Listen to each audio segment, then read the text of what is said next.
తాకట్టులో ఉన్న బంగారాన్ని విడిపించి ఆ రోజు ఆన్లైన్ రేటుకే మేము కొంటాం. Sharma gold company. అందరికీ నమస్కారం. Welcome to Suman TV. నేను మీ రమ్య. నవంబర్ మాసంలో నవంబర్ 15వ తారీఖు వరకు శని వక్రగతి ఉంది. దాని తర్వాత 16వ తారీఖు నుంచి రుజు మార్గంలోకి వెళ్తున్నాడు. దీనివల్ల నవంబర్ మాసంలో 12 రాష్ట్రాల వారికి ఎలాంటి ప్రభావం చూపిస్తుంది, వీరు ఎలాంటి పరిహారాలు చేసుకుంటే వారికి మంచి జరుగుతుంది, ఇవన్నీ తెలియజేయడానికి ఈరోజు మనతో పాటు ఉన్నారు ప్రముఖ జ్యోతిష్య పండితులు, అలాగే లలిత ఉపాసకులు బ్రహ్మశ్రీ నానాజీ పట్నాయక్ గారు. గురుగారిని అడిగి మనకున్న సందేహాలన్నీ నివృత్తి చేసుకుందాం. గురుగారు నమస్కారం. శ్రీమాత్రే నమః. గురుగారు, ఈ శని వక్రగతి వెళ్ళిపోయి రుజు మార్గంలోకి వెళ్తున్నాడు కాబట్టి నవంబర్ మాసంలో వృశ్చిక రాశి వారికి ఎలా ఉండబోతుంది? ఇక్కడ వృశ్చికం వారికి మనం చూసుకున్నట్లయితే మొన్నటి వరకు వక్రగతి వల్ల అర్ధాష్టమ శని ప్రభావం పడలేదు. ఇప్పుడు అర్ధాష్టమ శని ప్రభావం పడుతూ ఉంటుంది వీళ్ళకి. దీనివల్ల ఏమిటంటే ఎప్పుడైనా అర్ధాష్టమ శని జరుగుతుందంటే వీళ్ళు కన్స్ట్రక్షన్ చేసేటప్పుడు జాగ్రత్తగా ఉండాలి. అంటే ఓవర్గా ఎక్కువ ఖర్చు పెట్టాల్సి రావడం కన్స్ట్రక్షన్లో, లేదా ఒక వర్క్ స్టార్ట్ చేసి మేస్త్రికి డబ్బులు ఇస్తే ఆయన డబ్బులు తీసుకొని వెళ్ళిపోయి ఇంకోటికి ఇవ్వలేము, వీడికి కంటిన్యూ చేయలేము, ఫోన్ ఎత్తడు, ఇదిగో వస్తా అంటాడు, ఏదో ఒకరిని తీసుకొచ్చి ఏదో వర్క్ స్టార్ట్ చేసినట్టు చేస్తాడు, మళ్ళీ వెళ్ళిపోతాడు. ఇట్లాంటివి జరుగుతుంటాయి. అంటే కన్స్ట్రక్షన్ విషయంలో కొంచెం జాగ్రత్తగా ఉండాలి. అయితే ఇక్కడ ఈ శని 4లో ఉన్నటువంటి శని మాత్రం ఇక్కడ ఏంటంటే ఇది వివాహ యోగాన్ని ఇవ్వడానికి బాగా తోడ్పడుతుంది. ఇక్కడ ఇదేమిటంటే 4వ స్థానంలో ఎందుకు వివాహ యోగం ఇవ్వాలనుకుంటుంటారు అందరూ. కాకపోతే ఇక్కడ ఏంటంటే ఎప్పుడు కూడా ఒక గ్రహము ఫలానా రాసుల్లో సంచరించేటప్పుడు అక్కడ ఉండే నక్షత్రాలని అది నవాంశలో ఎక్కడ సంచరిస్తాడనేటువంటి చూసుకుంటూ దాని ఫలితాన్ని చెప్పాలి. సో ఇక్కడ వివాహం సంబంధించినటువంటి విషయాల్ని ఖచ్చితంగా ఇది ఫలితాన్ని ఇస్తుంది. కాకపోతే 4 శని ఎప్పుడు కూడా సంతాన విషయంలో కొంచెం స్లో అవుతూ ఉంటుంది. అంటే సంతానం గురించి కానీ, నిర్ణయాలు తీసుకునే వల్ల కానీ, అనాలోచితంగా కొన్ని పనులు చేయడం ఇట్లాంటివి జరుగుతుంటాయి. అలాగే 4లో ఉండే శని ఏంటంటే ఇక్కడ లగ్నాన్ని చూస్తాడు, 6వ స్థానాన్ని చూస్తాడు. ఈ లగ్నాన్ని 6వ స్థానాన్ని చూసినప్పుడు శత్రుత్వము అంటారు. అంటే అనవసరమైన శత్రుత్వాలు 4లో శని జరగదు. ఎందుకు వీళ్ళు నిందపడాలి? 4 శని ఏంటంటే నిందనిస్తాడు కొంతవరకు. అంటే అనవసరంగా ఎంటర్ అయ్యాను, అనవసరంగా ఇన్వాల్వ్ అయ్యాను, అనవసరంగా గొడవ అయింది, నిందపడ్డారు. సో అందుకని అనవసరంగా మనం ఎందులోనే ఇన్వాల్వ్ అవ్వకూడదు అనేటువంటి విషయాన్ని పర్టికులర్గా నేర్చుకోవాలి ఎప్పుడు కూడా 4th హౌస్ శని సంచరించేటప్పుడు. అందుకని చాలామంది చెప్తుంటారు అర్ధాష్టమ శని నడుస్తుంది, మీ పని మీరు చేసుకోండి అంట. ఎంటర్ అయ్యారా, వాళ్ళిద్దరు బాగానే ఉంటారు, మీ ఇద్దరు గొడవలకు ఎంటర్ వీళ్ళు పిచ్చోళ్ళు అవుతారు అన్నమాట. కాబట్టి ఈ విషయంలో చాలా జాగ్రత్తగా ఉండాలి.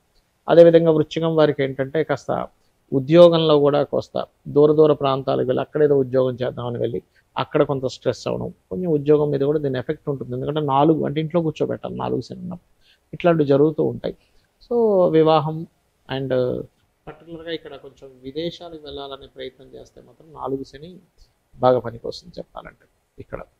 బట్ ఏం లేదు, కొంచెం ఎప్పుడైనా అర్ధాష్టమి శని, అష్టమి శని, ఏలినాటి శని నడిచేటప్పుడు ఒకటే బద్దకించకూడదు. ఒకటి. రెండవది ఏంటంటే కాస్త శని భగవానుడి దగ్గర దీపారాధన చేయడము, అమ్మవారి ఆరాధన చేయడము అండ్ గోవుకి బెల్లం తినిపించడం ఇవి చేసినట్లయితే అన్ని చాలా బాగుంటుంది. గురుగారు, మరి కొంతమందికి జాతక చక్రం ఉండదు. మరి అలాంటి వాళ్ళు ఈ శని స్ట్రైట్ గా వెళ్తున్నాడు కదా, సో వీరు ఎలాంటి పరిహారాలు చేసుకోవాలి? ఇక్కడ ఒకటేనమ్మా, జాతక చక్రం లేదు. ఒకటే అర్థం చేసుకోవాలి, మనకి ఎప్పుడైనా సరే పనులన్నీ ఆలస్యం అవుతున్నాయంటే ఎక్కడో సాటర్న్ ప్రభావం ఉందని చెప్తుంది శాస్త్రం. ఎందుకు మందుడు నేను ఎందుకు అంటే ఆయన ఏదో కావాలని మిమ్మల్ని ఏదో పని కట్టుకుని మీ పనులు లేట్ చేయడం కాదు, మీకు ఒక ఎక్స్పీరియన్స్ వస్తుంది.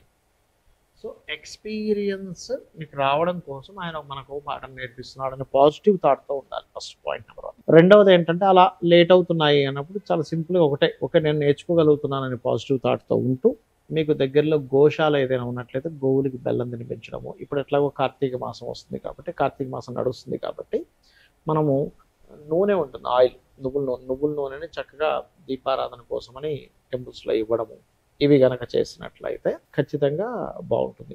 అదేవిధంగా గోవుకి కాస్త బెల్లం తినిపించడంతో పాటు ఓం అనాకలిత సాదృశ్య చుబుక శ్రీ విరాజితాయే నమః. ఈ నామము పర్టికులర్గా ఏంటంటే ఏలినాడు శని నడుస్తున్నా, అర్ధాష్టమ శని నడుస్తున్నా, అష్టమ శని నడుస్తున్నా, శని మహర్దశ నడుస్తూ శని సరైన స్థితిలో లేకపోయినా కూడా ఫలిస్తుంది. గురుగారు, మరి ఈ రుజు మార్గం వల్ల దేశకాల పరిస్థితులు ఎలా ఉన్నాయి? ఒకటేనమ్మా, ఇప్పుడు శని ఒకటని కాదు, మనం క్రోధినామ సంవత్సరం మొదటి నుంచి చెప్తూ వస్తున్నాం.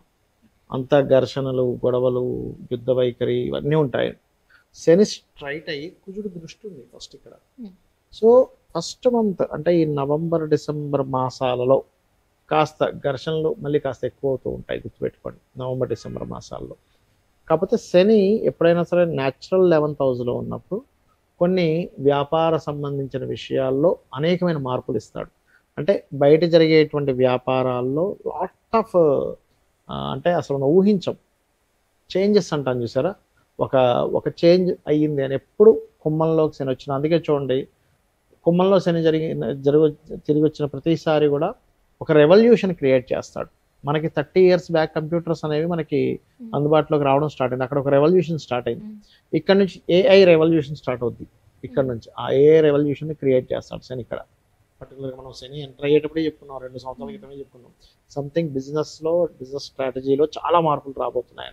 సో ఆయన ఒక మార్పునిచ్చే కారకుడు అవుతాడు ఆయన పర్టికులర్గా. సో అక్కడ ఒక మార్పు అనేటువంటిది జరుగుతుంది. ఇక రెండో విషయం ఏంటంటే ఫైనాన్షియల్ గ్రోత్ కూడా చేస్తాడు. అంటే దేశాల్లో కొంచెం ఫైనాన్షియల్ గ్రోత్స్ని కూడా ఇస్తాడు, ఇవ్వడం ఏం కాదు. కాకపోతే ఏంటంటే ఇక్కడ మనం అర్థం చేసుకోవాల్సింది, ఈ క్రోధినామ సంవత్సరం అవడం వల్ల, కొంచెం ఈ శనికుజులు వీక్షణల వల్ల, ఈ రవికుజుల వీక్షణల వల్ల అనవసరమైన గొడవలు మనం ఆల్రెడీ చూస్తూనే ఉన్నాం. క్రోధినామ సంవత్సరం ప్రారంభంలోనే చెప్పుకున్నాం, ఈ క్రోధము అంటేనే అంత గొడవలు ఉంటుంటాయని. కాస్త ఈ మే మాసం వరకు మాత్రం ఇవి కొంచెం కంటిన్యూ అవుతుంటాయి.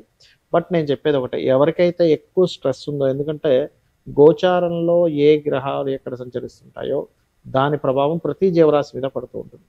అటువంటప్పుడు వీళ్ళు చేయవలసింది ఏమిటంటే సింపుల్గా ఏం లేదు, నవగ్రహాల దగ్గరికి వెళ్ళి కుజుడు, రవి, శని, రాహుకేతుడు ఈ 5 గ్రహాల దగ్గర దీపారాధన చేస్తుంటే మీకు ఎటువంటి నెగటివ్ ఎఫెక్ట్ అనేటువంటిది రాదు.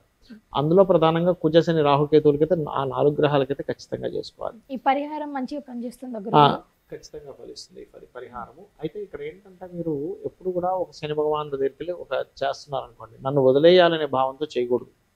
స్వామిని అనుగ్రహం బాగుండాలి. వదిలేయమంటే ఎలా ఉంటుందంటే, శనే మనకు ఆయుష్ని ఇచ్చే కారకుడు అమ్మ, వర్క్నిచ్చే కారకుడు, వ్యాపారాల్లో లాభాన్ని ఇచ్చే కారకుడు. వదిలేస్తే అవి కూడా పోతాయి.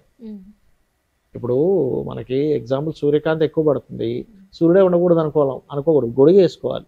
సూర్యుడు వద్దనుకుంటే అట్లా మనం గొడుగు వేసుకోవాలి, అంతే. అర్థమైందా? అట్లా ఏంటంటే శని భగవానుడు మనకి ఆయుష్ని ఇవ్వాలన్న ఆయనే. ఒక జన్మజాతకంలో ఎన్ని యోగాలున్నా ఆయుష్ లేకపోతే వేస్ట్, వర్క్ లేకపోతే వేస్ట్. పని లేదనుకోండి ఏం చేస్తాం చెప్పండి, కెరియర్ లేదు, బిజినెస్ లేదు, మనం అసలు గుర్తింపు ఉండదు మనిషికి. సో బిజినెస్ కానీ కెరియర్ కానీ ఆయుష్ కానీ ఇచ్చేది మెయిన్గా వీళ్ళే, శని భగవానుడు. అందుకని ఏంటంటే మనం కరెక్ట్ కర్మలు చేస్తున్నాం అనుకోండి, ఆయన కరెక్ట్ రిజల్ట్స్ ఇస్తాడు. అది పూర్వజన్మలో కదా, ఈ జన్మలో కూడా మనం అందరం ఏమనుకుంటామంటే ఏంటో నాకు రావట్లేదు, ఎంత కరెక్ట్గా ఉన్నా అనుకుంటాం. కానీ అదేం కాదు, కరెక్ట్గా ఉన్నవాడికి ఎప్పుడైనా విజయం ఉంటుంది. ఏదో అడ్డదారుల్లో వెళ్ళేవాడికి ఆ రోజుకి ఏదో విజయం ఉంటుంది, కానీ లాంగ్ టర్మ్లో బ్యాడ్ ఎఫెక్ట్ అనేటువంటిది ఖచ్చితంగా ఉంటుంది. కాబట్టి నేను ఒకటే చెప్తాను, మీరు ఏనాడు శని, అర్ధాష్టమ శని, అష్టమ శని నడిచేటువంటి వారికి ఒకటే చెప్తాను ఏంటంటే, మధ్యాహ్నం పూట నిద్రపోకండి, కాస్త వాకింగ్, జాగింగ్, ఎక్సర్సైజెస్ లాంటివి చేయండి. నిద్రపోయారంటే ప్రభావం ఎక్కువగా ఉంటుంది. ఒక పని 4 సార్లు అవుతుంటే ఓకే నాకు నేర్చుకునే అవకాశం వస్తుంది అనుకోండి, కాస్త నూనె లాంటిది దానం ఇవ్వండి, గోవులకి బెల్లం తినిపించండి, ఓం అనాకలిత సాదృశ్య చుబుక శ్రీ విరాజితాయ నమః చేసుకోండి. రావి చెట్టు చుట్టూ కానీ, ఆంజనేయ స్వామి చుట్టూ కానీ, లక్ష్మీనరసింహస్వామి ఆరాధన కానీ, అంటే ఈ టెంపుల్స్కి వెళ్ళి ప్రదక్షిణం చేయండి. ఖచ్చితంగా ఏమవుతుందంటే అక్కడ నుంచి వీళ్ళకి చేంజ్ 100% చూస్తారు. మీరు నేను చెప్పినవి పాటించక ముందు లైఫ్ స్టైల్కి, నేను చెప్పినవి పాటించిన తర్వాత ఉండే లైఫ్ స్టైల్కి మీరు కళ్ళ కట్టినట్టు చూస్తారు.